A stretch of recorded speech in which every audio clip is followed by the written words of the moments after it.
أنفسنا ومن سيئات أعمالنا من يهده الله فلا مضل له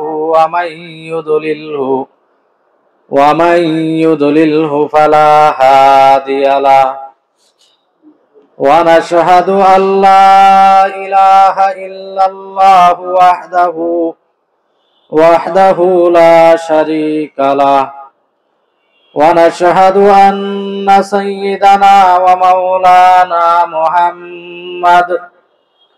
ومولانا محمدا عبده ورسوله الذي أرسله بالحق بشيرا ونذيرا وداعيا إلى الله بإذنه وسراجا منيرا أما بعد فأعوذ بالله من الشيطان الرجيم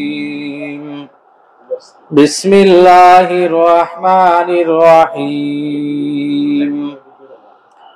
يا أيها الذين آمنوا اتقوا الله حق تقاته ولا تموتن إلا وأنتم مسلمون وقال تعالى يا أيها الذين آمنوا اتقوا الله وكونوا مع الصادقين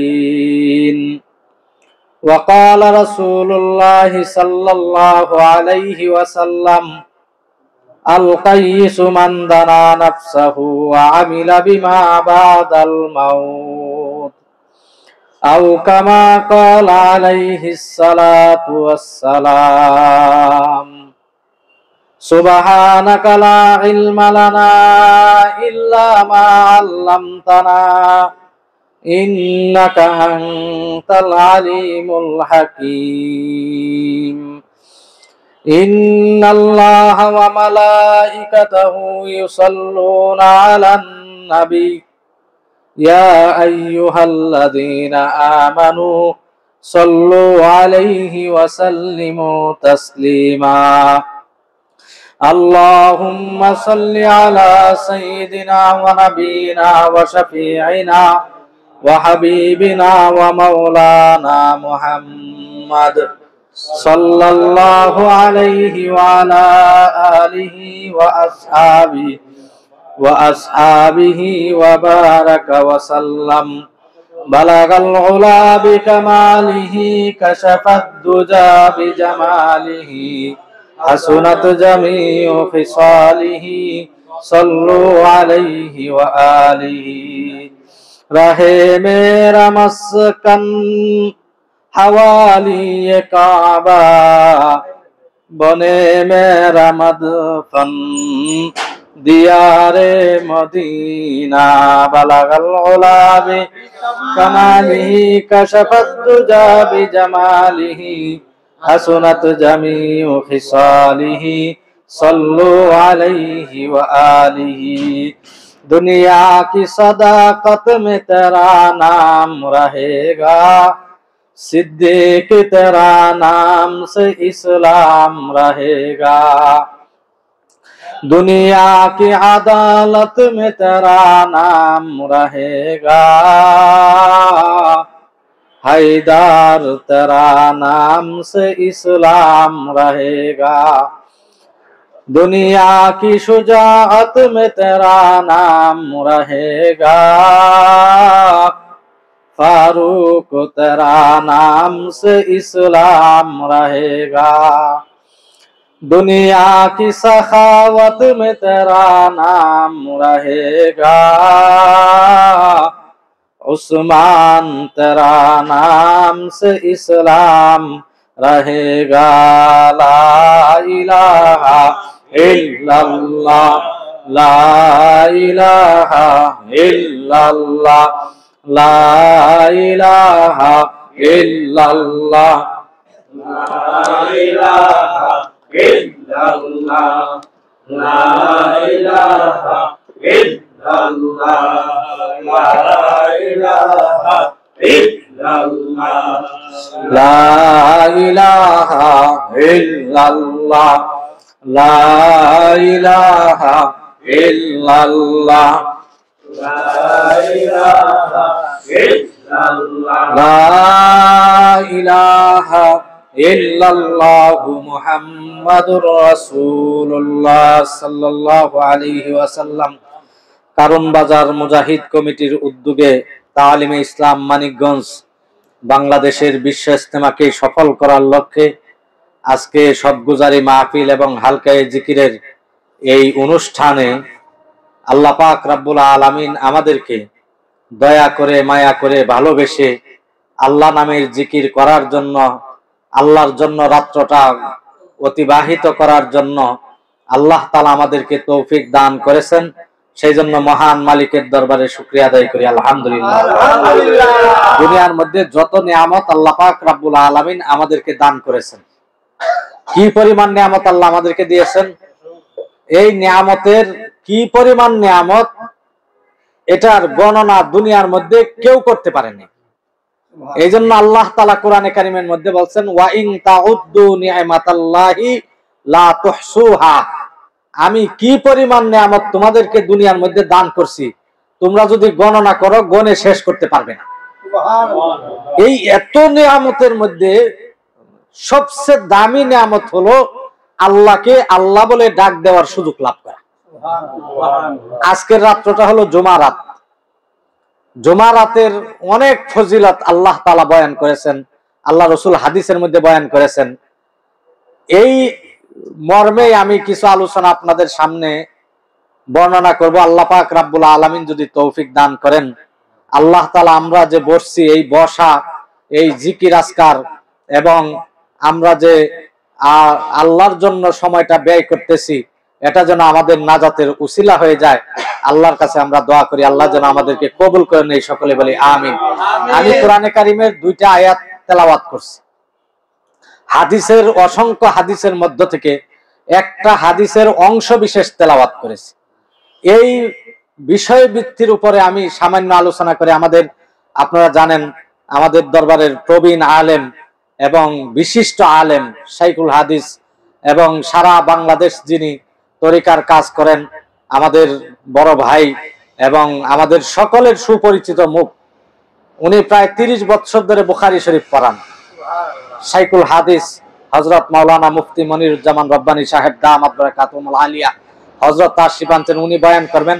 আমি এলাম বইসা আমরা একটু আলাপ আলোচনা করুন। হুজুর হইল এই নিয়ে সবাই আসবে, তখন বিষয় ভিত্তিক এবং খুব প্রয়োজনীয় কিছু আলোচনা আমাদের সামনে করবেন। আল্লাহ তাআলা যেন আমাদের সকলকেই কবুল করে নেন, সকলে বলি আমিন। আমি কোরআনে কারিমের আয়াতের প্রথম যে আয়াতটা তেলাওয়াত করেছি, এই আয়াতের মধ্যে আল্লাহ পাক রব্বুল আলামিন বলতেছেন ইয়া আইয়ুহাল্লাযীনা আমানু। আল্লাহ তাআলা কোরআনে কারিমে মানুষদেরকে বিভিন্ন শব্দে আহ্বান করেছেন।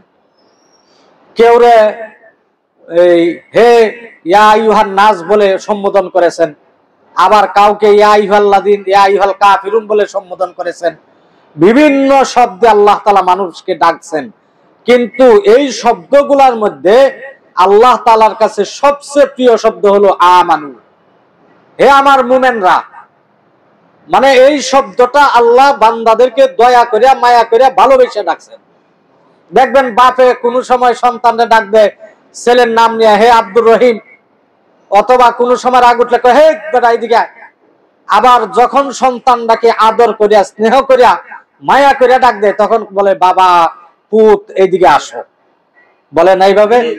অনুরূপ ভাবে আল্লাহ তাআলা যত জায়গায় বলছেন ইয়া আইয়ুহাল্লাযীনা আমানু, এর মানে হলো হে আমার প্রিয় বান্দারা, হে আমার মহব্বতের বান্দারা, হে আমার খুব কাছের বান্দারা, এই বলে আল্লাহ সম্বোধন করেছেন। সুবহানাল্লাহ। এখানে আল্লাহ তাআলা বলছেন ইয়া আইয়ুহাল্লাযীনা আমানু, হে আমার ঈমানদাররা, হে আমার মুমিনরা, হে আমার বান্দারা যারা আমাকে বিশ্বাস করো, হে আমার বান্দারা যারা পরকালকে বিশ্বাস করো, হে আমার বান্দারা যারা আমার একত্ববাদকে বিশ্বাস করো। এরপরে কি বলছেন? ইত্তাকুল্লাহ, তোমরা আমি রবকে ভয় করো, আল্লাহকে ভয় করো। হে আমার প্রিয় বান্দারা, হে আমার মুমিনরা, তোমরা আল্লাহকে ভয় করো। কেমন ভয়? হাক্কা তুকাতিহি, চূড়ান্ত পর্যায়ের ভয় করো। এমন ভয় না যে লুকোচুরি করে আর দেখলাম। আমাদের বিভিন্ন সময় ছাত্ররা করে কি, হুজুর দেখলে মানে এই ওগুসরে পলায়, গাছের ডালে ডুলে পলায়, আবার হুজুর বাইরে হলো, হ্যাঁ তার কাজ মতো চলে যায়। এটার নাম ভয় না। ভয় কোনটা? যে আমি তারে সামনে প্রকাশ্যে যতটুক ভয় করি, তারে গোপনেও এতটুক ভয় করি। এটার নাম হলো চূড়ান্ত পর্যায়ের ভয়। আল্লাহ এটাই বান্দাদেরকে বলতেছেন, হে আমার প্রিয় মুমিনরা, যারা আমাকে বিশ্বাস করো, তারা আমি আল্লাহকে ভয় করো। কেমন ভয়? ইত্তাকুল্লাহ হাক্কা তুকাতিহি, একদম চূড়ান্ত পর্যায়ের ভয় আমাকে করো। এরপরে কি বলছেন? ওয়ালা তামুতুন্না ইল্লা ওয়া আনতুম মুসলিমুন, তোমরা মুসলমান হয়ে না হইয়া মৃত্যুবরণ করো। এখানে আল্লাহ তাআলা এই আয়াতের মধ্যে দুইটা হুকুম করছেন। একটা হলো আমাকে চূড়ান্ত পর্যায়ের ভয় করো, আর একটা হলো মুসলমান না হইয়া মৃত্যুবরণ করিও না। এই দুইটা আয়াতের দুইটা একটু আলোচনা করব ইনশাআল্লাহ। কষ্ট হইব আপনাদের? না। একটা হলো তাকওয়া। তাকওয়া কাকে বলা হয়? তাকওয়া কি জিনিস? তাকওয়া বলা হয়, জালালউদ্দিন সুয়ুতী রহমতুল্লাহ আলাই তার কিতাব তাফসীরে জালালাইনের মধ্যে তাকওয়ার অর্থ করেছেন দুইটা। কয়টা? দুইটা। একটা হলো ইমতিসালুল আওয়ামিরি ওয়া ইজতিনাবিন নাওয়াহি লিইত্তিকাইহিম বিযালিকান নার, জাহান্নামের ভয়ে আল্লাহর আদেশগুলা পালন করা, আল্লাহ যেগুলা নির্দেশ করেছেন, নিষেধ করেছেন, এইগুলা থেকে বিরত থাকা, এটাকে বলা হয় তাকওয়া। এই তাকওয়ার অনেক ব্যাখ্যা বিশ্লেষণ আছে। তার মধ্যে সহজ ব্যাখ্যা যেটা, আল্লামা সাহাবী, বিখ্যাত সাহাবী রইসুল মুফাসসিরিন হযরত আব্দুল্লাহ ইবনে আব্বাস রাদিয়াল্লাহু তাআলা আনহু, তিনি তাকওয়ার ব্যাখ্যা করছেন সমস্ত মানুষদের যাতে এটার অর্থের মধ্যে পড়ে যায়, তার অর্থ করছেন যে একটা মানুষ গুনাহমুক্ত জীবন দিয়ে তার পুরা জীবনটাকে গুনাহমুক্ত, অর্থাৎ যত রকমের পাপ গুনাহ আছে এইগুলাকে বর্জন করে তার জীবনটাকে শেষ করা, সর্বশেষ আল্লাহর কাছে তার জীবনটাকে সুপর্দ করা, এটা হলো তাকওয়া। মানে সমস্ত গুনাহকে বর্জন করা, এটার নাম হলো তাকওয়া। তাহলে তাকওয়া হলো বর্জনীয় যত কাজ আছে সবগুলাকে বর্জন করা। তাহলে এখন প্রশ্ন হয়, তাহলে গুনাহ বর্জন করলেই কি একটা মানুষকে আমরা মুত্তাকি বলবো? নামাজ পড়া লাগবে না, রোজা করা লাগবে না, জিকির করা লাগবে না, হজ করা লাগবে না?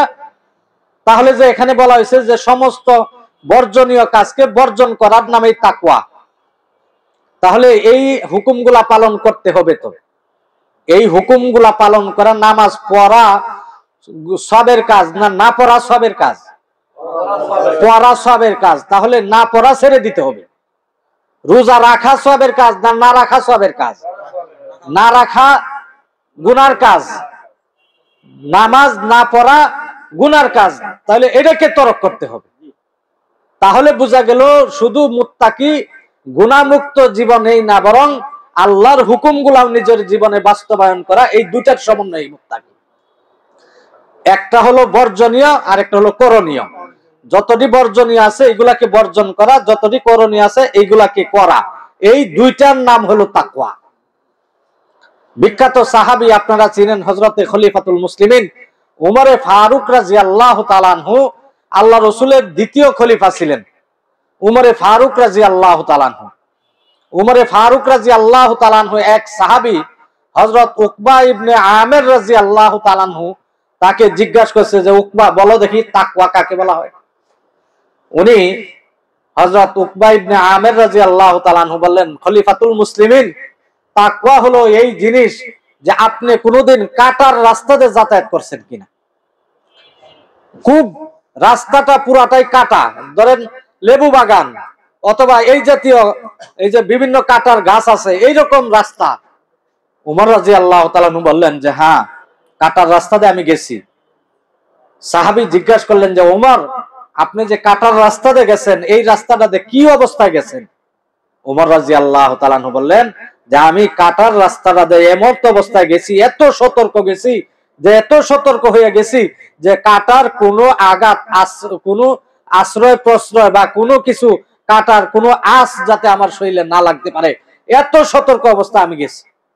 উকবা ইবনে আমির রাদিয়াল্লাহু তাআলা বললেন যে খলিফাতুল মুসলিমিন, আপনি একটা কাটার রাস্তাতে যেভাবে সতর্ক অবস্থায় গেছেন, কাটার কোনো দাগ বা কোনো আপনার আশ্রা আপনার শরীরে না লাগে, এই সতর্ক অবস্থায় যেভাবে রাস্তাটা আপনি পাড়ি দিচ্ছেন, আপনার জীবনটাকে, পুরা জীবনটাকে, জন্ম থেকে মৃত্যু পর্যন্ত পুরাটা জীবনকে এইভাবে পরিচালনা করা, এইভাবে চলা যে কোনো গুনাহ আমার শরীরে স্পর্শ না করতে পারে, এটার নাম হলো তাকওয়া। এই তাকওয়ার ব্যাপারে আল্লাহ পাক রব্বুল আলামিন কোরআনে কারিমে বলছেন, ইয়া আইয়ুহাল্লাযীনা আমানুত্তাকুল্লাহ হাক্কা তুকাতিহি, তোমরা আমি আল্লাহকে ভয় করো চূড়ান্ত পর্যায়ের ভয়। এই ভয় ছিল সাহাবায়ে কেরামের মধ্যে। সাহাবায়ে কেরাম আল্লাহকে, তাদের মধ্যে তাকওয়া ছিল একদম 100% তাকওয়াপূর্ণ, জীবন পরিষ্কার ছিল সাহাবায়ে কেরাম। খলিফাতুল মুসলিমিন উমর রাদিয়াল্লাহু তাআলা আনহু একদিন রাস্তা দিয়ে, ওনার খেলাফতের যুগে এক এলাকার মধ্যে সাধারণ বেশে, উনি সাধারণ নাগরিকের বেশে গেছেন ওনার রাজ্যের লোকদের খবর নেওয়ার জন্য, কেউ দুর্নীতি করে কিনা, কেউ চুরি করে কিনা, কেউ মানুষের হক নষ্ট করে কিনা, কেউ কাহারও কষ্ট দেয় কিনা, এইগুলা খবর নেওয়ার জন্য রাস্তায় বের হয়েছেন, গ্রামের ভিতরে গেছেন। যাইয়া দেখেন এক রাখাল সে বকরি চড়াইতেছে। এই বকরি চড়ানো অবস্থায় উমর রাদিয়াল্লাহু তাআলা আনহু যাইয়া ওই রাখালকে বললেন যে, রাখাল ভাই, আমি একজন মুসাফির আগন্তুক, আমি অনেক পিপাসিত, তোমার এখানে অনেকগুলা বকরি, একটা বকরি থেকে একটু দুধ দোহন করে যদি আমাকে খাওয়াতে, আমি পিপাসাটা নিবারণ করতাম। রাখাল বলতেছে যে, ভাই আপনি কে? আপনাকে চিনি না, কিন্তু আমি এই বকরিগুলার রাখাল। রাখাল আমি, কিন্তু মালিক আমি না। এই বকরির মালিক যিনি, সে আমাকে এই বকরিগুলা এই চকের মধ্যে, এই মাঠে তাদেরকে ঘাস খাওয়ানোর হুকুম করছে, কিন্তু দুধ কাউকে খাওয়ানোর হুকুম আমাকে করে নাই। উমর রাদিয়াল্লাহু তাআলা আনহু বললেন যে, যাই হোক, তাহলে দুধ যদি নাই দিবা, মালিকে হয়তো তোমাকে নিষেধ করছে, তাহলে আমার একটা আবেদন, তোমার এই বকরি গুলা থেকে একটা বকরি আমার কাছে বিক্রি করে দাও। তুমি যদি একটা বকরি আমার কাছে বেচো আর বিক্রি করিয়া তোমার মালিককে যায় বলো যে একটা বকরি ওই পাল থেকে, ওই চকের মাঝখান থেকে দূরে সরে গেছিল, মাঠ থেকে বাহিরে চলে গেছিল, তারে শিয়ালে বাঘে খেয়ে ফেলছে, তোমার মালিক ও বিশ্বাস তোমাকে করবে না। রাখাল বলতেছে, খলিফাতুল মুসলিমিন, আমার মালিককে যাইয়া যদি বলি আমার একটা বকরি শিয়াল অথবা বাঘে খেয়ে ফেলছে, আমার মালিক আমাকে বিশ্বাস করবে, আমাকে অবিশ্বাস করবে না, আমাকে কোনো খারাপ ধারণা আমার প্রতি করবে না। কিন্তু আপনি আমাকে যে শিক্ষা দিচ্ছেন, এই কথা দ্বারা আমি আমার মালিককে ধোঁকা দিতে পারি, কিন্তু আমার মালিকের মালিক যিনি আহকামুল হাকিমিন, যিনি আরশে আজিমে বসে আছেন, তার চক্ষুকে ধোঁকা দেওয়া আমার দ্বারা সম্ভব না। সুতরাং আমি এই বকরি আপনার কাছে বিক্রি করতে পারি না। এটার নাম হলো তাকওয়া। যে দুনিয়ার কেউ আমাকে দেখে না, আমার আল্লাহ দেখতেছে। দুনিয়ার কেউ আমার অপরাধের কথা জানে না, আমার কথা আল্লাহ জানে। দুনিয়ার কেউ আমার কেউ কোনো কিছু করতে পারবে না, কিন্তু আমার আল্লাহ আমাকে দেখতেছেন।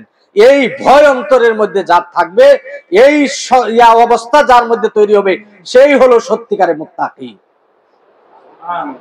এই তাকওয়া নিয়ে নিজের জীবনকে পরিচালনা করতে হবে। এই তাকওয়ার পরে আল্লাহ তাআলা বলছেন, ওয়ালা, আমি সংক্ষেপে বলতেছি, অনেক আলোচনা এখানে, আরো অনেক লম্বা সুরা আলোচনা তাকওয়া সম্পর্কে আছিল, একটু সাম্যক ধারণা আপনাদেরকে দিতেছি। এরপরে আল্লাহ তাআলা বলছেন, ওয়ালা তামুতুন্না ইল্লা ওয়া আনতুম মুসলিমুন, তোমরা মুসলমান না হইয়া মৃত্যুবরণ করিও। আল্লাহ একবার বলছে তাকওয়া অবলম্বন করো। কেমন তাকওয়া? চূড়ান্ত পর্যায়ের তাকওয়া। তারপরে বলছেন যে তোমরা মুসলমান হইয়াই মৃত্যুবরণ করবে, তোমরা মুসলমান না হয়ে আমার কবরে আইসো না। তাহলে মৃত্যুবরণ করতে হবে, এটাও আমাদের জন্য অবধারিত। আর মৃত্যুর জন্য আমাদের দরকার কি? মুসলমান হয়ে যাওয়া। মুসলমান না হয়ে কবরে গেলে মায়ের খাওয়া ছাড়া আর কোনো রাস্তা আমাদের জন্য থাকবে না। এই জন্য আল্লাহ রসুল বলছেন, আল্লাহ তাআলা বলছেন যে তোমরা মুসলমান না হয়ে মৃত্যুবরণ করিও না। কারণ এই দুনিয়াতে যত আপনি যাই বলেন না কেন, যত বাহাদুর, যত শক্তিশালী, যত ক্ষমতাধর, যত পরাক্রমশালী, যত মহাশক্তি হোক, মৃত্যু থেকে কেউ রেহাই পাবে না। কুজা হামান, কুজা ফেরাউন, কুজা তখতে সুলাইমানি, এই দুনিয়ার মধ্যে অনেক ক্ষমতাধর ছিল, সম্পদশালী ছিল, দুনিয়ার মধ্যে সবচেয়ে ক্ষমতাবান ছিল সুলাইমান আলাইহিস সালাম, সেও দুনিয়ার মধ্যে থাকতে পারে নাই। দুনিয়ার মধ্যে সবচেয়ে ক্ষমতার ছিল নমরুদ, ফেরাউন, তারাও দুনিয়ায় থাকতে পারে নাই, তাদেরও মৃত্যুবরণ করতে হয়েছে। এই জন্য আল্লাহ বলছেন কুল্লু নাফসিন যায়িকাতুল মাউত, প্রত্যেককে মৃত্যুর স্বাদ বহন করতে হবে। এবং আল্লাহ তাআলা এই কথাও বলছেন যে মৃত্যুর স্বাদ তোমাকে গ্রহণ করতেই হবে। আর কেমন মৃত্যু তোমাকে দিব, মৃত্যুটার যন্ত্রণা কি জিনিস, ইমাম বুখারী রাহমাতুল্লাহ আলাইহি বুখারী শরীফের মধ্যে মৃত্যুর যন্ত্রণার কথা উল্লেখ করতে গিয়ে বলছেন যে ইন্না আশাদ্দাল মাউতি আস-সাকারাত, মৃত্যুটা হলো সবচেয়ে বেশি কষ্টকর এবং ভয়ঙ্কর, খুব কঠিন অবস্থা মৃত্যুর। হযরত মূসা আলাইহিস সালাতু ওয়াস সালামকে যখন আল্লাহ তাআলা তার রূহটা তার দেহ থেকে বের করে আকাশে নিয়ে গেলেন, নিয়ে যাওয়ার পরে মূসা আলাইহিস সালামকে আল্লাহ জিজ্ঞাসা করতেছে, মূসা তোমার যে মৃত্যুটা হয়েছে, তোমার রূহটা যে তোমার দেহ থেকে বের করে আনা হয়েছে, এটার কষ্টটা তুমি কতটুকু পাইছো আমাকে একটু বলো দেখি। মূসা আলাইহিস সালাতু ওয়াস সালাম আল্লাহকে বললেন যে আল্লাহ, এই মৃত্যুর যন্ত্রণাটা আমার দেহ থেকে যখন আমার প্রাণটা বের করে আনা হয়, তখন আমার কাছে মনে হয়েছে একটা পাখিকে যদি জ্বলন্ত আগুন কড়াইয়ের মধ্যে উত্তপ্ত তেলের মধ্যে জীবিত অবস্থায় একটা পাখিকে ছেড়ে দিলে তার যে কষ্টটা হয়, আমার মনে হয়েছে আমার দেহ থেকে প্রাণটা বের করে নিতে এর চেয়ে বেশি কষ্ট আমার হয়েছে। মৃত্যু হলো অনেক কঠিন, অনেক কঠিন। মুস্তাজাবুদ দাওয়াত ছিলেন বনি ইসরাইলের দুইজন লোক। মুস্তাজাবুদ দাওয়াত কাকে বলা হয়? যাদের দোয়া আল্লাহ কবুল করেন, মানে তারা আল্লাহর কাছে যা চায় আল্লাহ তাই কবুল করেন, আল্লাহর কাছে যে দোয়া করেন এটাই আল্লাহ কবুল করেন, তাদেরকে বলা হয় মুস্তাজাবুদ দাওয়াত। বনি ইসরাইলের যুগে দুইজন লোক ছিল মুস্তাজাবুদ দাওয়াত। তারা রাস্তা দিয়ে হাইটা যাইতেছে, যাওয়ার পথে রাস্তার পাশে যাইয়া দেখে একটা পুরাতন কবর। এই কবরের পাশে দাঁড়াইয়া তারা 2 রাকাত নামাজ পড়লো, নফল নামাজ। নামাজ পড়ে ওই কবরের পাশে দাঁড়াইয়া ওই 2 বুজুর্গ মুস্তাজাবুদ দাওয়াত আল্লাহর কাছে দোয়া করতেছে যে আল্লাহ, আমরা জানি দুনিয়া থেকে মৃত্যুবরণ করতে হবে, মৃত্যুর যন্ত্রণাটা কি এটা যদি আমাদেরকে একটু জানাইতে। আল্লাহর কাছে দোয়া করছে কি, মৃত্যুর যন্ত্রণা কি এটা জানার জন্য। 2 ভদ্রলোক যে কবরের সামনে দাঁড়াইয়া দোয়া করলেন, আল্লাহ পাক রব্বুল আলামিন ওই কবরের যে মাইয়াত ছিল, মৃত ব্যক্তি ছিল, তারে কবর থেকে এই সিনা পরিমাণ তার জায়গাটা আল্লাহ তাআলা দুনিয়ার মধ্যে জাগাইয়া দিয়েছেন। এতটুক তার শরীরটা, দেহটা কবর থেকে উপরে উঠে আসছে, তার মাথাটা খালি, তার কপালের মধ্যে সেজদার দাগ। বুঝতে দেরি হইল না যে এই ব্যক্তিটা মুসলমান, কারণ হাদিসের মধ্যে আল্লাহ রাসূল বলছেন যে হাসরের ময়দানে আমি আমার উম্মতদেরকে চিনে চিনে দেখে দেখে তাদেরকে জান্নাতে নিয়ে যাব। সাহাবায়ে কেরাম জিজ্ঞাসা করলেন, ইয়া রাসূলুল্লাহ, এত লক্ষ লক্ষ মানুষ থাকবে, তার মধ্য থেকে আপনি আপনার উম্মতদেরকে কেমনে চিনবেন? আল্লাহ রাসূল বলেন, আমার উম্মতদেরকে চিনার একটাই আলামত, সেটা হলো আমার উম্মতরা যারা নামাজ পড়ে হাসরের ময়দানে তাদের কপালের মধ্যে নূর চমকাইতে থাকবে, আর এই নূর দেখে দেখে আমি আমার উম্মতদেরকে জান্নাতের মধ্যে নিয়ে যাব। সুবহানাল্লাহ। এই ব্যক্তি কপালে সিজদার দাগ, তার বুক পরিমাণ কবর থেকে উঠছে, মাথাটা খালি। সে ওই 2 মুস্তাজাবুদ দাওয়াত 2 বুজুর্গ লোককে বলতেছে যে ভাই, আমাকে কেন ডাকলা, কবর থেকে কেন উঠায় আনলা, লিমা আরাদা ইলাইয়া, আমার কাছে কি চাও? বলতেছে যে ভাই, আমার কাছে কি চাও তাড়াতাড়ি বলো, আমি উত্তর দিয়ে আবার আমার জায়গায় চলে যাই। কেন? যে মৃত ব্যক্তি বলতেছে, এই লোকটা বলতেছে যে ভাই, আমার 100 বছর হয়েছে আমার ইন্তেকাল হয়েছে, মৃত্যু হয়েছে, এই কবরের মধ্যে আমি 100 বছর ধরে শুয়ে আছি, আর এই 100 বছর পর্যন্ত আমার শরীরে এই মৃত্যুর যন্ত্রণা, এখনো আমার যন্ত্রণা এই শরীরের মধ্যে রয়েছে। সুতরাং আমি আর এই দুনিয়ার মধ্যে ফিরত যাইয়া আবার নতুন করে মৃত্যুর যন্ত্রণার ভোগ করতে চাই না, তাড়াতাড়ি বলো আমি আবার আমার এই কবরের স্থানে চলে যাই। এই এত কঠিন হলো মৃত্যুর যন্ত্রণা। মরণ থেকে পালাও যদি, মরণ তোমায় লইবে গিরি, যদিও সুদূর আকাশ পানে পালাও হেতা লাগিয়ে সিঁড়ি, আইনামা তাকুনু ইউদরিকুমুল মাউত ওয়ালাউ কুনতুম ফি বুরুজিম মুশাইয়াদা। মরণ থেকে যদি সিঁড়ি লাগায় আসমানেও পলায়ন করে, সেখানেও আজরাইল তার সামনে হাজির হয়ে যাবে। মরণ থেকে পালানোর কোনো কায়দা নাই, কোনো সুযোগ নাই। এই দুনিয়ার কোনো মানুষ মরণ থেকে বাঁচতে পারবে না। এই কঠিন মৃত্যু হলো এই মৃত্যুর যন্ত্রণা। এখন আল্লাহ তাআলা যে বলছেন ওয়ালা তামুতুন্না ইল্লা ওয়া আনতুম মুসলিমুন, তোমরা মুসলমান না হয়ে মৃত্যুবরণ করিও না। তাহলে মুসলমানের মৃত্যু কোনটা? আমার সামনে আমার বন্ধু মরে, আমার আত্মীয় মরে, আমার প্রতিবেশী মরে, কত মানুষের মৃত্যু দেখলাম। কোনটা মুমিনের মৃত্যু, কোনটা মুমিনের মৃত্যু না, এটা চিনার দরকার আছে না ভাই? বুখারী শরীফের মধ্যে একটা মানুষ যদি সহি মৃত্যু হয়, তার মানে সে মুসলমানের মৃত্যু হয়েছে কিনা, তার মুমিনের মৃত্যু হয়েছে কিনা, তার জন্য বুখারী শরীফে তার 5টা নিদর্শন বয়ান করেছে। কয়টা নিদর্শন? 5টা। এই 5টা নিদর্শন কোন মৃত ব্যক্তির শরীরের মধ্যে যদি পান, আপনি নিশ্চিত হবেন তার মৃত্যু মুমিনের মৃত্যু হয়েছে। এই 5টা আলামত যদি তার চেহারার মধ্যে তার মৃত্যুর সময় তার কাছে পাওয়া যায়, আপনি বুঝতে পারবেন এই লোকটার মৃত্যু ইমানের মৃত্যু হয়েছে। এই 5টা আলামতের 1 নাম্বার আলামত হলো, আল্লাহ রাসূল হাদিসের মধ্যে বলছেন, মান কানা ফি আখিরি কালামিহি লা ইলাহা ইল্লাল্লাহু ফাদাখালাল জান্নাহ। যার শেষ কালেমা হবে লা ইলাহা ইল্লাল্লাহ, সে জান্নাতের মধ্যে যাবে। তার মানে কি, কোন ব্যক্তির যদি জীবনের শেষ কালেমা হয় লা ইলাহা ইল্লাল্লাহ, তার মানে ইন্নামাল আমালু বিল খাওয়াতিম, তার শেষ পরিণাম, তার শেষ কাজ, তার শেষ কথা হইছে লা ইলাহা ইল্লাল্লাহ। আর আল্লাহ রাসূল বলছেন, শেষ কথা যদি লা ইলাহা ইল্লাল্লাহ হয়, আল্লাহ তাআলা তাকে বিনা হিসাবে জান্নাত দান করেন। অনেক মানুষ এখন কোন সময় লা ইলাহা ইল্লাল্লাহ পড়া লাগে? হাদিসের মধ্যে আছে, মরজে মৌতের সময় যদি কোনো ব্যক্তি কালেমা পড়ে, তার কালেমা পড়া হবে কিন্তু ঈমান নসিব হবে না। ফেরাউন যখন মূসা আলাইহিস সালাম নীল দরিয়াতে 12টা রাস্তা আল্লাহ করে দিল, সে মূসা আলাইহিস সালাম তার 12টা কওম নিয়ে 12টা রাস্তাতে পার হয়ে যাইতেছে। ফেরাউন দেখলো সুবর্ণ সুযোগ, মূসা পার হয়ে যাইতেছে, তাহলে এই রাস্তা দিয়ে আমরা পার হয়ে যাই। এই অবস্থায় মূসা আলাইহিস সালামের কওম নদী থেকে পার হয়ে গেছে। পার হয়ে যাওয়ার পরে ওই ফেরাউন যখন নদীর মাঝামাঝি আসছে, সাগরের মাঝামাঝি আসছে, আসার পরে আল্লাহ পাক রব্বুল আলামিন জিব্রাইলকে বলল, জিব্রাইল রাস্তাটা একদম ভেঙে চুরে বিচ্ছিন্ন করে দাও, নমরুদ যাতে, ফেরাউন যাতে এই সাগর পাড়ি দেওয়া ওই পারে না যাইতে পারে। ওই ফেরাউন নীল নদীর মধ্যে সুবায় আল্লাহ তাআলা মারছেন। যখন ফেরাউনকে এই নদীর মধ্যে সুবায়, তখন ফেরাউন কিন্তু কালেমা পড়ছিল, আমানতু বিরব্বি মূসা ওয়া হারুন, আমি মূসা এবং হারুন আলাইহিস সালাতু ওয়াস সালামের রবের উপরে ঈমান আনলাম।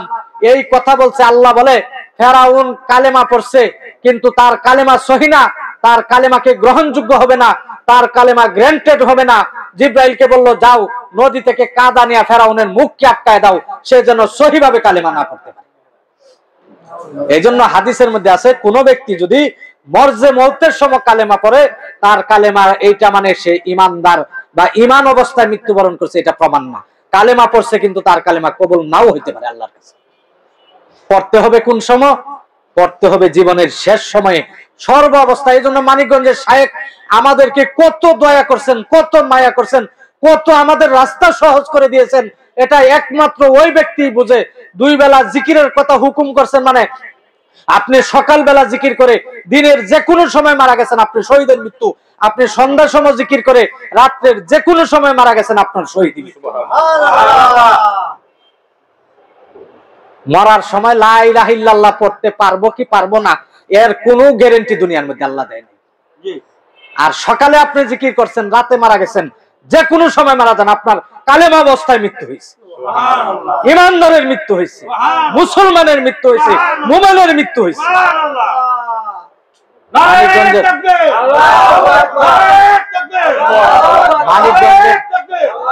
মানিকগঞ্জের শায়েখকে যে আমরা দরদি বলি, এই যে দরদের কাজটা করছে, আপনার আমার বাপেও তো এই কাজ করে নাই।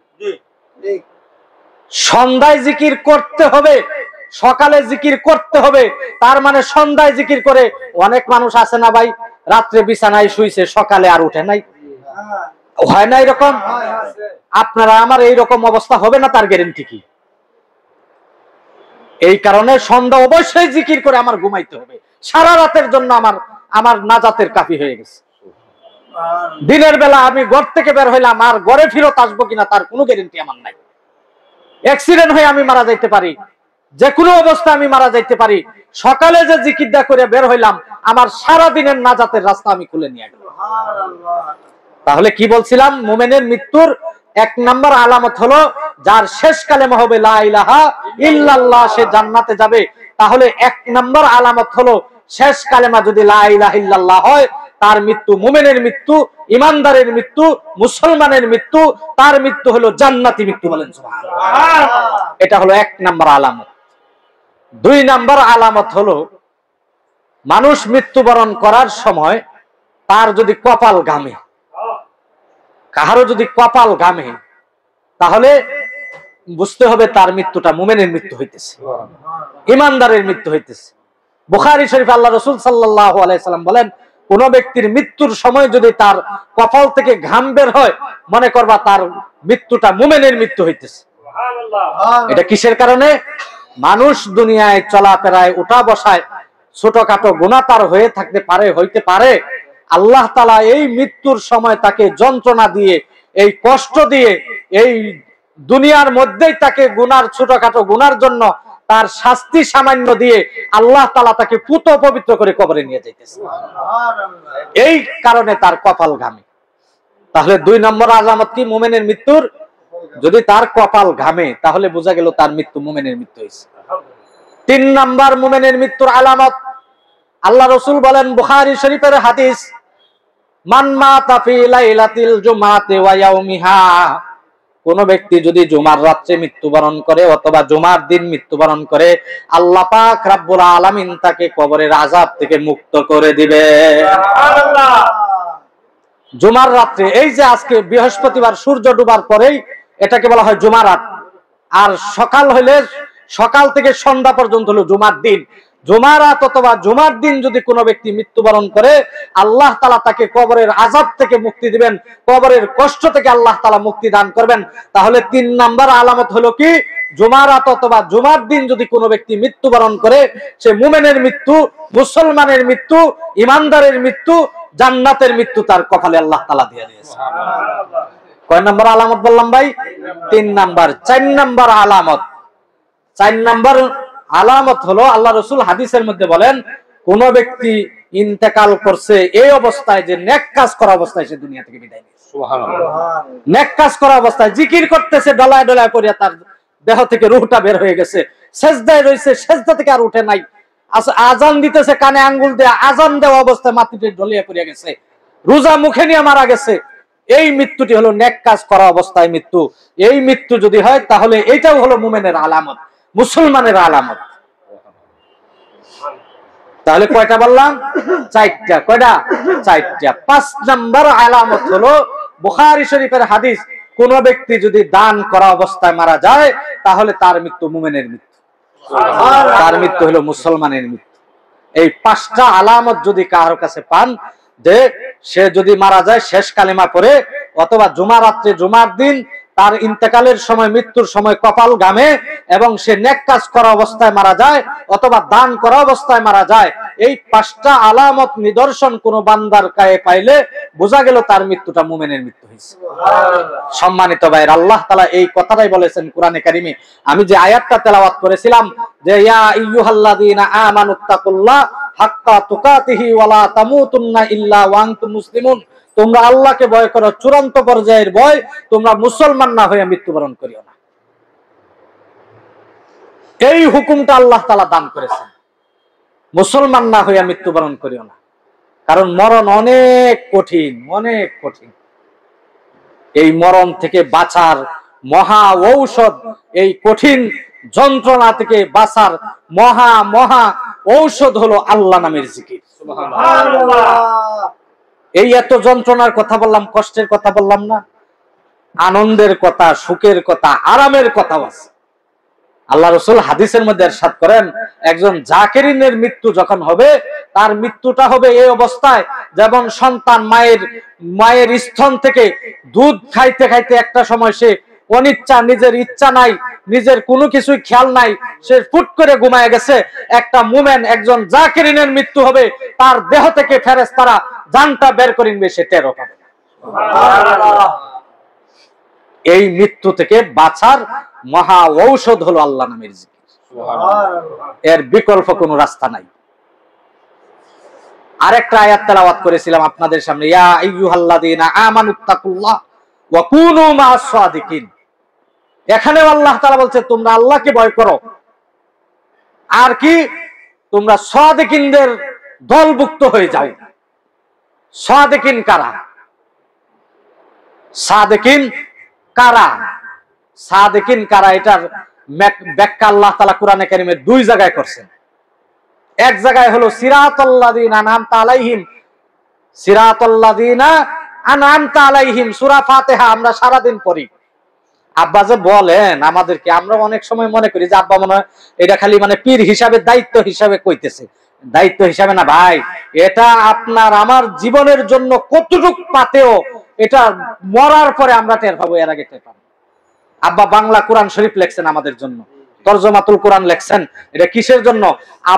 আমি নামাজ পড়ি, সূরা শুদ্ধভাবে পড়ি, তেলাওয়াত করি, এটা পড়ার কারণে আপনার আমার নামাজের হালাত যা হয়, এই কোরআনে কি বলছে আল্লাহ তাআলা, এটা জানলে যদি আপনি নামাজ পড়েন আপনার হালাত আরো দ্বিগুণ, অনেক বেশি হয়ে যাবে।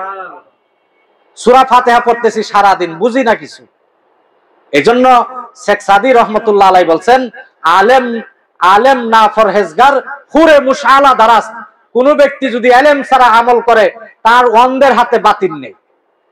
অন্ধ ব্যক্তির হাতে বাতি থাকলে তার দ্বারা মানুষ উপকৃত হবে, সে লাভবান হইতে পারবে না। যারা কোরআনের অর্থ বুঝে না, কোরআন বুঝে না, তারা কোরআনের বুঝা বইতে পারে, কিন্তু কোরআনের ভিতরের অর্থ কি, মজা কি, এটা বুঝবে না। এজন্য আব্বা ওয়াহান আমাদেরকে পুরা হুকুম করছেন যে সকাল সন্ধ্যা জিকির, দুই বেলা জিকির, এরপরে কোরআন তেলাওয়াত, এরপরে হলো 5 ওয়াক্ত নামাজ। আল্লাহর ওলিরা নিজের মন গড়া কোনো কথা বলেন না, যতক্ষণ উপরওয়ালা উনাদেরকে এলহামি ভাবে ফায়সালা না দেয় ততক্ষণ কোনো কথা আল্লাহর ওলিরা বলে না। যে কথাটা বলতেছিলাম যে সাদিকিন কারা, এই সাদিকিনের পরিচয় আল্লাহ তাআলা সূরা ফাতিহার মধ্যে দান করছেন। কি বলছেন? সিরাতাল্লাযীনা আনআমতা আলাইহিম। আমরা আল্লাহর নামাজে খাড়াই এই করছি কি, কান বানছি, কানে হাত দিছি। অপরাধী যখন অপরাধ করে তখন কানও ধরে, কানও ধরে তার অপরাধ যদি আরো বেশি হয়, মারাত্মক হয়, সে মাথা নত করে। আরো যদি বেশি হয় তাহলে না মানে এই যে রুকু দেয়। ছাত্র করে আমরা শাস্তি দেই, অনেক সময় কি করি, রুকু দেই, মানে তার অপরাধ আর একটু বেশি। আর একটু বেশি যদি হয় তাহলে নাকে খত দেওয়ায় কিনা ভাই। আল্লাহ বলছে তুই অপরাধী, তুই আমার সামনে দাঁড়া, কানে ধর। আমরা কানে ধরলাম, ধরে গেলাম, আল্লাহ এখন কি করবো? আমার কথা কো। কি কথা? আলহামদুলিল্লাহি রাব্বিল আলামিন। আল্লাহ অপরাধ করছি, গুনাহ করছি, সব কিছু করছি, কিন্তু তুমি রব্বুল আলামিন, সমস্ত জগতের রব, তুমি সমস্ত জগতের প্রতিপালক, তোমার প্রশংসা করতেছি, তুমি হইলা সমস্ত প্রশংসার অধিকারী। আল্লাহ বলে হামিদানি আব্দি, বান্দা তুই এত কথা কইতেছস, তুই এত প্রশংসা করতেছ, আমি তোর প্রশংসার বিফলে দিব না, আমিও তোরে নিয়ে প্রশংসা করতেছি আরশে আজিমে বসে সম্মানিত ফেরেশতাদেরকে নিয়া। বান্দা বলে আলহামদুলিল্লাহি রাব্বিল আলামিন, আল্লাহ বলে হামিদানি আব্দি, বান্দা বলে আর রহমানির রহিম, আল্লাহ বলে মাজ্জাদানি আব্দি মালিক ইয়াউমিদ্দিন। আল্লাহ বলে এত কিছু বলতেছো, আমার এত প্রশংসা করতেছো কেন, কি চাও? তখন বান্দা বলে ইহদিনাস সিরাতাল মুস্তাকিম, আল্লাহ কিছুই চাই না, একটাই চাই, আমাকে সোজা রাস্তায় যেতে, আমি জান্নাতের মধ্যে যাইতে পারি, এই রাস্তাটা আমাকে দেখায়া দাও। সিরাতাল্লাযীনা ইহদিনাস সিরাতাল মুস্তাকিম, আল্লাহ বলে সিরাতে মুস্তাকিম কোনটা? সিরাতাল্লাযীনা আনআমতা আলাইহিম। সিরাতে মুস্তাকিম হলো ওই পথ, যেই পথে তোমার বান্দারা চলার কারণে তোমার নিয়ামত প্রাপ্ত হয়েছে, তাদের রাস্তাই হলো সিরাতে মুস্তাকিম। সুবহানাল্লাহ। এখন নিয়ামত প্রাপ্ত হয়েছে কারা? প্রশ্ন আসে না ভাই? এতক্ষণ কইছে তোমরা তাকওয়াওয়ালা মুত্তাকি ফরহেজগার সাদেকিন বান্দার অন্তর্ভুক্ত হয়ে যাও। সাদেকিন বান্দা কারা আমরা চিনি না। আল্লাহ বলছে সূরা ফাতিহা পর, সাদেকিন বান্দা হলো সিরাতাল লাযিনা আনআমতা আলাইহিম, যারা আমার নিয়ামত প্রাপ্ত হয়েছে তারা হলো সাদেকিন বান্দা। এখন আল্লাহরে আমরা বলতেছি আল্লাহ নিয়ামত প্রাপ্ত কারা হয়েছে সেটা তো আমরা জানি না, তাহলে এইটুকু কই খুঁজে পাবো? আল্লাহকে খারাপ করে রাস্তা দেখাই দিতেছে। কি রাস্তা? উলাইকা মাল্লাযিনা আনআমাল্লাহু মিনান নাবিয়্যিনা ওয়াস সিদ্দিকিনা ওয়াশ শুহাদাই ওয়াস সালিহিন ওয়া হাসুনা উলাইকা রাফিকা। ভাই এদিক সেদিক তাকায়েন না, কথা আমি তো বক্তা না আসলে, এই একটু সামনাসামনি এলে কথাগুলো সুন্দর হয়। তাহলে কি বললাম যে নিয়ামত প্রাপ্ত কারা আল্লাহরে জিজ্ঞাসা করলাম যে আল্লাহ তুমি বললা যে সাদেকিনদের অন্তর্ভুক্ত হওয়ার জন্য। সাদেকিন আমরা চিনি না, তুমি চিনায় দিলা। সাদেকিন হলো সিরাতাল লাযিনা আনআমতা আলাইহিম, তারা। এখন সিরাতাল লাযিনা আনআমতা আলাইহিম তোমার নিয়ামত প্রাপ্ত হয়েছে কারা, এটা আমাদেরকে একটু চিনায় দাও। আল্লাহ বলে চিনায় দিতেছি, উলাইকা মাল্লাযিনা আনআমাল্লাহু মিনান নাবিয়্যিন, আমার নিয়ামত প্রাপ্ত হয়েছে 4 ধরনের ব্যক্তি। বলেন সুবহানাল্লাহ। 4 ধরনের ব্যক্তি নিয়ামত হয়েছে, নিয়ামত প্রাপ্ত হয়েছে। তার মধ্যে 1 নাম্বার হলো মিনান নাবিয়্যিন। 1 নাম্বার হলো কারা? নবীরা, তাদের রাস্তায় চলো। ওয়াস সিদ্দিকিন, সিদ্দিকিন কারা? মা সাদিকিন, এই সাদিকিন থেকে সিদ্দিকিন। সিদ্দিকিন এখানে সমস্ত মুফাসসিরিন কেরাম একমত, এখানে সিদ্দিকিন দ্বারা উদ্দেশ্য হলো সাহাবায়ে কেরাম। সুবহানাল্লাহ। আল্লাহর কাছে সমস্ত মানুষের মধ্যে সম্মানিত সিরিয়ালে 1 নাম্বার হলো নবীরা, 2 নাম্বার হলো সাহাবায়ে কেরাম, 3 নাম্বার হলো আউলিয়ায়ে কেরাম। বলেন সুবহানাল্লাহ। মিনান নাবিয়্যিনা ওয়াস সিদ্দিকিনা, 3 নাম্বারে হলো ওয়াস শুহাদা, যারা আমার দ্বীনকে দুনিয়ার বুকে প্রতিষ্ঠিত করার জন্য বুকের রক্ত দিয়া আমার দ্বীন প্রতিষ্ঠিত করেছে, তারা হলো শহীদ। এই সকল ব্যক্তিদের অন্তর্ভুক্ত হয়ে যাও। মিনান নাবিয়্যিন ওয়াস সিদ্দিকিনা ওয়াস শুহাদা ওয়াস সালিহিন। 4 নাম্বার হলো যারা সালেহ নেককার বান্দা, যারা মিথ্যা কথা বলে না, যারা মানুষকে গালি দেয় না, যারা বকা দেয় না, যারা মানুষের ক্ষতি করে না, যারা মানুষকে মানুষের ক্ষতি সাধন করে না, তারা হলো সালেহ। এই 4 ধরনের ব্যক্তি হলো আল্লাহর প্রিয় বান্দা, তাদের অন্তর্ভুক্ত হওয়ার জন্য আল্লাহ তাআলা হুকুম করেছেন। সুবহানাল্লাহ। ইয়া আইয়ুহাল্লাযীনা আমানুত্তাকুল্লাহ ওয়া কুনু মা'আস সাদিকিন। সাদিকিন বান্দা কারা? যারা আল্লাহর নিয়ামত প্রাপ্ত হয়েছে। নিয়ামত প্রাপ্ত হয়েছে কারা? 4 ধরনের ব্যক্তি। কয় ধরনের ব্যক্তি? 4 ধরনের। নবীরা, সাহাবীরা, শুহাদারা, সালেহিন। নবীদের তরিকা শেষ, নবীদের রাস্তা বন্ধ হয়ে গেছে, নবুয়তের রাস্তা বন্ধ। মুহাম্মদুর রাসূলুল্লাহ সাল্লাল্লাহু আলাইহি সাল্লামের মাধ্যমে আল্লাহ তাআলা নবুয়তের দরজা বন্ধ করে দিয়েছেন। মা কানা মুহাম্মাদুন আবা আহাদিন মির রিজালিকুম ওয়ালাকিন রাসূলুল্লাহি ওয়া খাতামান নাবিয়্যিন। তিনি হলো শেষ নবী। নবুয়তকে মোহর মেরে একদম নবুয়তের দরজা আল্লাহ বন্ধ করে দিয়েছেন। এখন যারা নবুয়তের দাবি করে হলো মিথ্যাবাদী, এরা হলো মিথ্যাবাদী। এদেরকে যারা বিশ্বাস করবে, ওই নবী যে রকম বেঈমান কাফের, এই নবুয়ত দাবিদারকে যে বিশ্বাস করবে সেও কাফের হয়ে যাবে। মুসাইলামাতুল কাজ্জাব, এরকম অগণিত লোক আছে যারা নবুয়তের দাবি করছে। নবুয়তের দাবিদার কোনোদিন নবী হইতে পারে না। কাদিয়ানী কোনোদিন নবী হইতে পারে না। কাদিয়ানীকে নবী যে মানবো, কাদিয়ানী যে রকম কাফের, তার কথা যে মানবো সেও কাফের হয়ে যাবে। নবুয়তের দরজা আল্লাহ তাআলা মুহাম্মদুর রাসূলুল্লাহ সাল্লাল্লাহু আলাইহি সাল্লামের মাধ্যমে নবুয়তের দরজা বন্ধ করে দিয়েছেন। তাহলে নবীদেরকে আমরা পাইলাম না। আল্লাহ বলছে 4 ধরনের ব্যক্তিদের অন্তর্ভুক্ত হওয়ার জন্য। কয় ধরনের ব্যক্তি? 4 ধরনের। 1 নাম্বার হলো নবীরা, 2 নাম্বার হলো সাহাবায়ে কেরাম, 3 নাম্বার হলো শুহাদা। সাহাবীরাও দুনিয়া থেকে বিদায় নিয়ে গেছেন, এখন আছেন শুহাদা। শুহাদার সিস্টেমও এখন আর দুনিয়াতে নাই। যারা আল্লাহর দ্বীনকে প্রতিষ্ঠিত করার জন্য কাফেরদের সাথে যুদ্ধ করে নিজের জীবন আল্লাহর রাস্তায় দিয়ে দিবেন, এইরকম প্রেক্ষাপট যদি না আসে তাহলে শহীদের দরজাও বন্ধ হয়ে গেছে। এখন আছে কার যুগ? ওয়াস সালিহিন, নেককার বান্দা যারা আল্লাহর প্রিয় মনোনীত বান্দা যারা, তাদের যুগ, তাদের অন্তর্ভুক্ত হয়ে যাও। এইরকম নেককার বান্দা সারা দুনিয়ার বুকে লক্ষ লক্ষ লক্ষ লক্ষ আছে, কিন্তু তাদের মধ্যে অন্যতম হলো মানিকগঞ্জের শায়েখ। বলেন আলহামদুলিল্লাহ। যার সোহবতে গেলে আমলের পরিবর্তন হয়, যার সহবতে গেলে ইমানের পরিবর্তন হয়, যার সহবতে গেলে কলবের পরিবর্তন হয়, যার সহবতে গেলে নিজের শাব্দিক বাহ্যিক অভ্যন্তরীণ সব দিক পরিবর্তন হয়, তিনিই হলো আল্লাহর ওলি। আর এইরকম আল্লাহর ওলিদের সহবত যারা নিবে তাদেরকেও আল্লাহ পাক রব্বুল আলামিন আল্লাহর ওলি বানায় দিবেন। আজকে দুনিয়ার বুকে লক্ষ লক্ষ পীর বাংলাদেশে অনেক আছে, সমস্ত পীরেরাই দাবি করে তারা আল্লাহর ওলি। যার দাড়ি নাই সেও বলে আমি আল্লাহর ওলি, যে গাঞ্জা খায় সেও নিজেকে আল্লাহর ওলি দাবি করে। কিন্তু সত্যিকারে কি সে আল্লাহর ওলি? আল্লাহর ওলি চিনার একটা আলামত আল্লাহ রাসূল হাদিসের মধ্যে ইরশাদ করেছেন কি, আউলিয়া আল্লাহ ইযা রুউ যুকিরাল্লাহ। আল্লাহর ওলি কে? আল্লাহর ওলি হলো ওই ব্যক্তি যাকে দেখলে আল্লাহর কথা স্মরণ হয়। আল্লাহর ওলি ওই ব্যক্তি যাকে দেখলে নামাজের কথা মনে হয়। আল্লাহর ওলি ওই ব্যক্তি যাকে দেখলে রোজার কথা মনে হয়। আল্লাহর ওলি ওই ব্যক্তি যাকে দেখলে সবুজ গম্বুজের নিচে সোনার মদিনায় যিনি শুয়ে আছেন মুহাম্মদুর রাসূলুল্লাহ তাকে মনে হয় সে হলো আল্লাহর ওলি।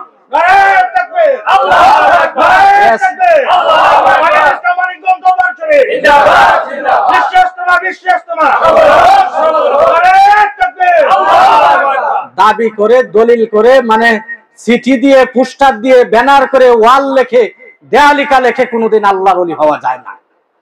সর্বশেষ কথা, হুজুর এসে গেছে, কথা বলবেন। আল্লাহর ওলি যিনি পীর হবেন তার মধ্যে আল্লাহ তাআলা নবীদেরকে 4টা কাজ দিয়ে দুনিয়াতে পাঠাইছে। কয়টা কাজ? 4টা কাজ। এই 4টা কাজ নবী, সমস্ত নবীদেরকে আল্লাহ দুনিয়াতে পাঠাইছেন এই 4টা কাজ দেয়া। এই 4টা কাজ যার মধ্যে থাকবে সেই খাঁটি পীর, সেই সত্যিকারে পীর, সেই দিনের দ্বারক বাহক হইতে পারে। রাব্বানা ওয়া বাস ফীহিম রাসূলা। আল্লাহর কাছে সমস্ত নবীরা, বিশেষ করে ইব্রাহিম আলাইহিস সালাম দোয়া করেছেন, আল্লাহ এমন একজন ব্যক্তি আমার বংশে পাঠাও সে 4টা কাজ করবে। ইয়াতলু আলাইহিম আয়াতিকা, 1 নাম্বার কাজ হলো কোরআনে কারীম তেলাওয়াত করে মানুষকে শোনাবে। ওয়া ইউআল্লিমুহুমুল কিতাবা, শুধু নিজে পড়তে পারবে এরকম না, বরং সে তার মুরিদ, তার সহকারী, তার আশপাশে যারা আছে তাদেরকেও শিক্ষা দিবে। ওয়া ইউআল্লিমুহুমুল কিতাবা, আরেকটা হলো ওয়াল হিকমা, আরেকটা হলো আল্লাহর ওলি ওই ব্যক্তি হইতে পারে যার মধ্যে 100% সুন্নতের পাবন্দী আছে। এখানে হিকমত দ্বারা উদ্দেশ্য হলো সুন্নতের আমল, এই সুন্নতের আমল। ওয়া ইউযাক্কিহিম, আর 4র্থ নাম্বার হলো যে নিজে আত্মশুদ্ধ পরিশুদ্ধ একজন ব্যক্তি এবং মানুষকেও আত্মশুদ্ধি করতে পারে। এই 4টা গুণ যার মধ্যে আছে সেই হলো সত্যিকারে আল্লাহর ওলি, সেই হলো নায়েবে নবী, সেই হলো আল্লাহ রসুলের সত্যিকারের প্রতিনিধি খলিফা। আপনারা বলেন এই 4টা গুণ মানিকগঞ্জের শাইখের মধ্যে আছে কিনা? ওনার কোরআন তেলাওয়াত সুদাইসি ফেল, ওনার তেলাওয়াত কারি আব্দুল বাসেত ফেল। ঢাকা পুরান ঢাকা বংশালে একটা আরমানিটুলা মাহফিল হয়েছিল, আমাদের শাইখ ও মুর্শিদ এই সূরা দুহা টান দিছিল, আমার মনে হয়েছে কারি আব্দুল বাসেত ওনার সামনে কিছুই না। তাইলে সহি তেলাওয়াত করতে পারলে সত্যিকার আল্লাহর ওলি। আমাদের শাইখ সহি তেলাওয়াত পারে কিনা? পারে। দ্বিতীয় নম্বর হলো তার মুরিদদেরকে, তার অধীনস্থ যারা তাদেরকেও কোরআন শিক্ষার ব্যবস্থা করে, আমাদের শাইখ করে কিনা? তৃতীয় নম্বর হলো তার নিজের মধ্যে, নিজের অধীনস্থ সকলের মধ্যে সুন্নতের পাবন্দির আমলের ব্যবস্থা করবে, আমাদের শাইখ করে কিনা? করে। এবং তাজকিয়া নফস, আত্মশুদ্ধি, নিজে পরিশুদ্ধ এবং নিজের সহযোগী, নিজের যারা আছে অধীনস্থ তাদেরকেও আত্মশুদ্ধি করে কিনা মানিকগঞ্জের শাইখ? এই 4টা গুণ যার মধ্যে আছে সেই হলো সত্যিকারের নায়েবে নবী, সেই হলো আল্লাহ রসুলের উত্তরাধিকারী, সেই হলো হাক্কানি পীর, সেই হলো মূলত এই যুগের শ্রেষ্ঠ আল্লাহর ওলি। এই 4টা গুণ আল্লাহ পাক রব্বুল আলামিন মানিকগঞ্জের শাইখের মধ্যে আল্লাহ তাআলা দান করেছেন। এই গুণগুলা দেয়া তিনি আজকে লক্ষ লক্ষ পথগুলা মানুষ যারা আল্লাহকে চিনতো না, আল্লাহ রসুলকে চিনতো না, যাদের মধ্যে নামাজ ছিল না, যাদের মুখে দাড়ি ছিল না, যারা আল্লাহ রসুলকে চিনতো না, যারা কোনোদিন হালাল হারামের পার্থক্য বুঝতো না, এই আল্লাহর ওলি 4টা গুণ দ্বারা লক্ষ লক্ষ মানুষদেরকে আল্লাহর ওলি বানায় দেয়া মাঠে ময়দানে ছেড়ে দিয়েছেন। তার বাস্তব প্রমাণ হলো এখানে যারা বসে রয়েছে। এখানে হুজুর যদি আপনারা হিসাব করেন, হুজুর হইলো বড় হুজুর, আমি হলাম ছোট হুজুর মাদ্রাসায় পড়িয়া, এছাড়া আর হুজুর এনে কেউ নাই।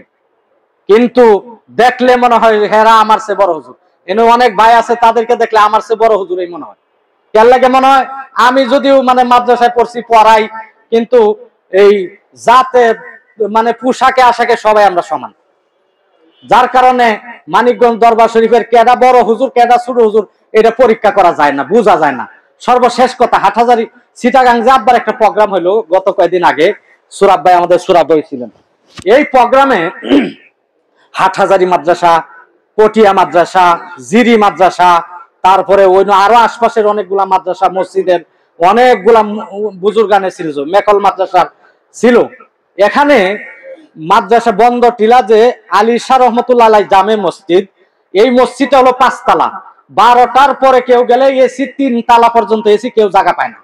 এখান থেকে জুম্মা পড়িয়া মানুষ বের হইলে মনে হয় যে এখানে কোনো জনসভা হয়েছে, রাস্তাঘাট সব ব্লক হয়ে যায়। ওই মসজিদের খতিব সাহেব উনি বয়ান করছে এশার নামাজের একটু আগে। এই বয়ানের মধ্যে তার সমস্ত বয়ানের মূল কথা হলো যে মানিকগঞ্জের শায়েখকে আমি দেখি নাই, ওনার সাথে আমার কথাও হয় নাই, কিন্তু আজকে এই স্টেজে বসে আমার বুঝে আসছে মানিকগঞ্জের শায়েখ সত্যিকার একজন আল্লাহর ওলি। তার দলিল কি দিছে, দলিলটা শুনেন, এইটা হলো মূল কথা। দলিল হলো এই স্টেজটা মোটামুটি এই গড্ডার সমান করছে। তো এই স্টেজে আমাদের সুরাব ভাই বসা, এরকম আমাদের মাসুদ ভাই বসা, মানে এখানে মাদ্রাসায় পড়ন্য লোক আমি একাই, আর কেউ নাই। আর সবাই মোটামুটি জেনারেল শিক্ষিত, আমাদের পীর ভাই সবাই।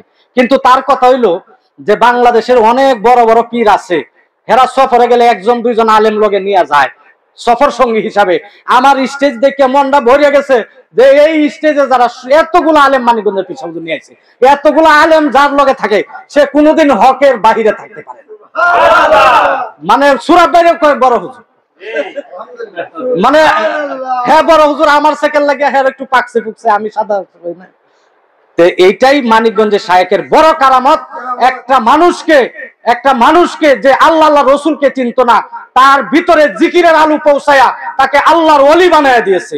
এটার বাস্তব প্রমাণ হলো আমাদের এখানে অনেক ভাই আজকে তারা আল্লাহর ওলি হয়ে গেছে। আল্লাহর ওলি হওয়ার লাগে বড় সাইকুল হাদিস হওয়া লাগে না, মুহাদ্দিস হওয়া লাগে না, বড় ইমামের মসজিদের খতিব হওয়া লাগে না। আল্লাহর ওলিদের সহবতে যাইয়া তাদের সবক গুলা নিজের জীবনে বাস্তবায়ন করলে, আল্লাহ রসুলের লগে সম্পর্ক হয়ে গেলে আপনার চেয়ে বড় আল্লাহর ওলি দুনিয়াতে আর কেউ নেই। সম্মানিত ভাইয়েরা, আমাদের হুজুর চলে আসছেন, আমি বসায়ও কয়টা কথা বললাম, বেয়াদবি মাপ চাই। আসলে মূলত কথা হলো আমাদের জীবন এই চলেই যাবে। আমি প্রথম যে কথাটি বলছিলাম, কবরে যাইতে হইবে, আপনি ইচ্ছা করেন আর নাই করেন। আর এই কথাটাই আল্লাহ রসুল এই শেষ হাদিসটা আপনাদের সামনে পড়ছিলাম, আল কাইয়িসু মান দানা নাফসাহু ওয়া আমিলা বিমা বাদাল মাউত।